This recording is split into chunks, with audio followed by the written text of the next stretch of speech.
And you bang somebody on the Pirates of the Caribbean. When you're a teenager, you try to do it wherever you can. All right, what would your awkward Jeopardy interview story be? And now I have two in mind for you, but I want to hear what yours is. Wait, awkward. Like when they come back from commercial on Jeopardy and they're like, "Let's meet the contestants," and they always have like some goofy little like tidbit story. What would you tell? Sure.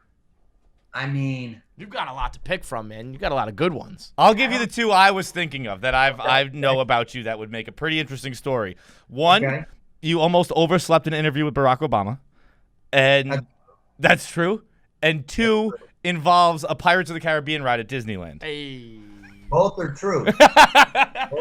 So let's talk Obama first. We'll get into Pirates of the Caribbean in a second, but people don't know.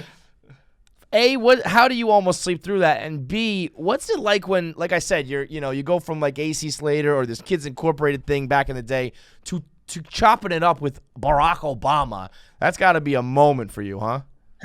Yeah, I mean, that's a great thing about doing my job, getting to talk to all these amazing people. I'm a big fan of entertainment, so I get excited when I talk to people from certain TV shows, movies, what have you, from music that I admire. Sometimes it bleeds over into politics. So I've gotten to interview President Bush, President Obama, President Trump a whole bunch of times, ironically, before he was president. And then after, right, of course. Because of the Celebrity Apprentice or what have you. But the reason the Obama thing happened, I was staying at a hotel and my phone had died and I didn't have my charger because my buddy was in the other room. So I called, you call down, hey, I need to wake up and give me a follow-up, whatever it was, 7:15.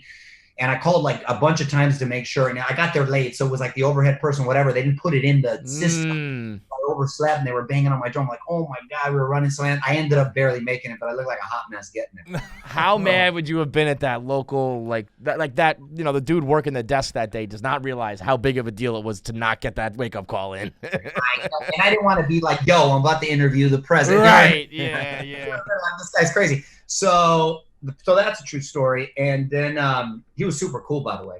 Yeah, he seems like a cool cat. Super cool and gracious with his time. And then the other one? And you bang somebody on the Pirates of the Caribbean. When you're a teenager, you try to do it wherever you can, right? Bro, see, that's what I'm jealous of. I don't think I've never really done it in public, and doing it on the Pirates of the Caribbean ride is legends. I mean, that's crazy. Pirates of the Caribbean, first of all, is a very long ride. Second of all, it's very, very dark in there. And then when it wasn't crowded, sometimes they give you your own boats. And that's what I was wondering. So you were alone. It wasn't like you were right next to it was like people were right there. That would have been next level. Put on a real show for everyone. Like, oh, you think an animatronic Jack Sparrow's cool? Watch this. I'm about to watch AC Slater. Fuck. Listen, if you made it this far into the video, which is far, like no one ever does that on the internet. Like it's the end. You made it to the end of the video. Full fucking video. You watched the whole thing. So if you liked it and you watched the whole thing, why don't you subscribe? It means you like us. Click the subscribe button, because if you don't, I'm gonna fucking murder John. And I'm gonna like it. Kill him with my bare fucking hands. Yeah. And if you weren't sold on this video, there's plenty more. Watch what's next up and then subscribe. But just subscribe so I don't have to fucking kill him. Well, I don't know. Do what you want, but subscribe. Probably.